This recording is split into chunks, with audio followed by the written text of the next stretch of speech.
मैंने मम्मी को फ़ोन करा, मम्मी आ जाओ एक बारी, आके एक बारी देख लो पापा को। कह रही क्या हुआ? बोला कुछ नहीं हुआ, आप आ जाओ।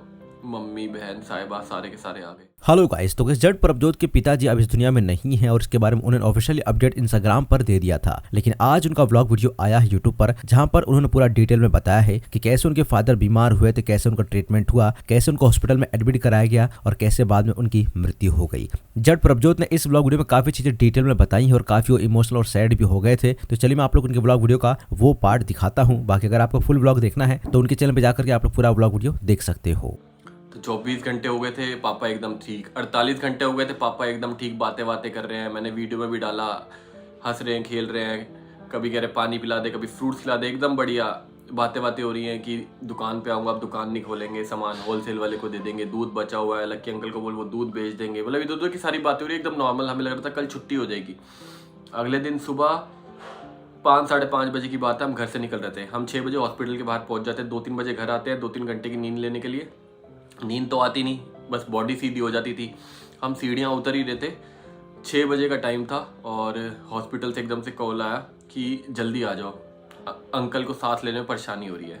हम घर से 5 मिनट का रास्ता है, हम पहुंच गए और मेरे सामने सामने की बात है, पापा बहुत उखड़ उखड़ के सांस ले रहे थे। मैंने उनसे पूछा क्या हुआ एकदम से? कल रात तक तो ठीक थे, 1 बजे मैं मिल के गया हूँ, जिस दिन मैं पगड़ी लेके गया था लास्ट। आपने सीन देखा होगा, मैंने पापा को बाय बोला था।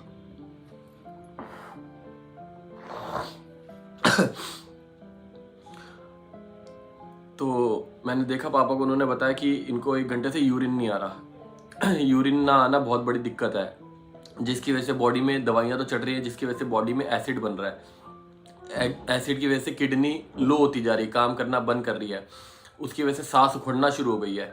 तो अभी वेंटिलेटर डालना पड़ेगा सपोर्ट के लिए।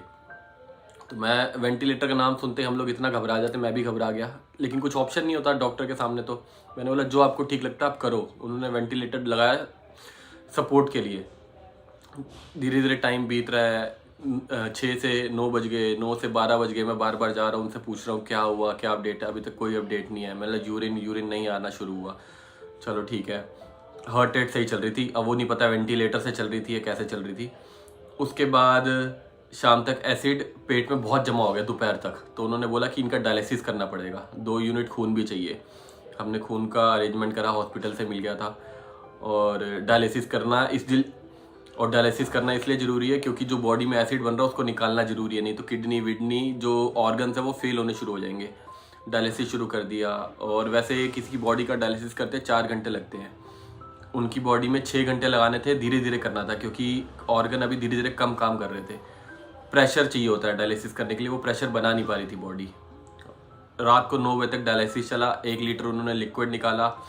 उन्होंने कहा आप 10-12 घंटे वेट करेंगे दोबारा से कि यूरिन आता है कि नहीं आता, मतलब सुबह के 8-9 बजे तक।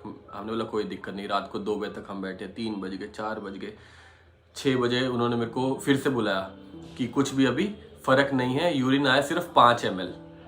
और ये घबराने वाली बात थी।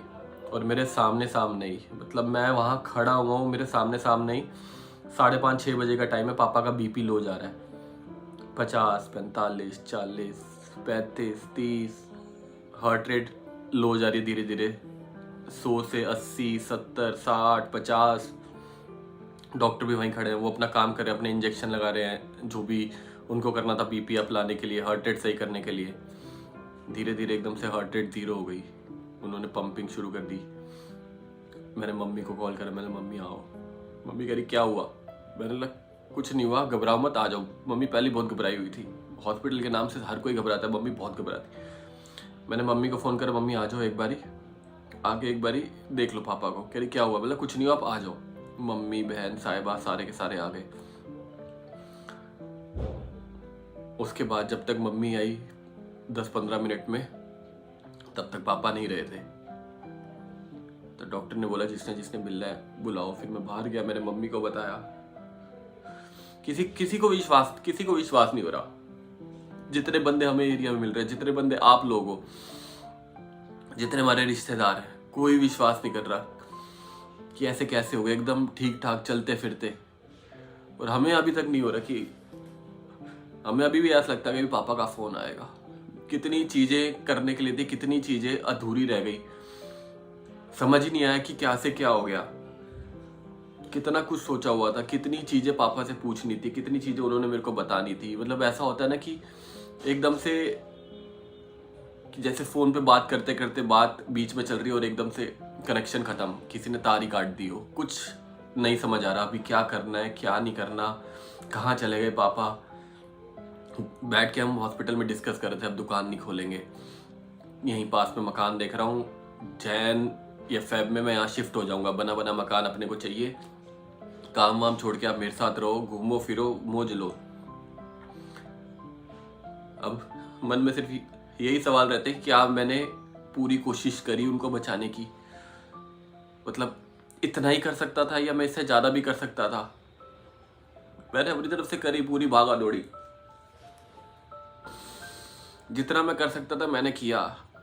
तो यहाँ पर दोस्तों जट प्रभजोत ने बताया कि कैसे वो बीमार हुए, कैसे उनको एडमिट कराया गया, कैसे उनका इलाज भी हुआ, वो ठीक भी हो रहे थे, लेकिन अचानक से उनकी मृत्यु हो गई, वो इस दुनिया में नहीं है। और इस चीज को लेकर जट प्रभजोत काफी ज्यादा दुखी हैं, काफी वो इमोशनल भी हैं फिलहाल के टाइम पर। बाकी इस बारे में आपका क्या कहना है, आप लोग जट प्रभजोत जी के फादर को लेकर क्या कहना चाहोगे, आप लोग जट प्रभजोत के बारे में क्या कहना चाहोगे, इस पर आप लोग आपकी राय हमें कमेंट में जरूर बताइएगा। बाकी इस वीडियो में इतना ही, मिलते हैं नेक्स्ट वीडियो में कुछ और अपडेट के साथ।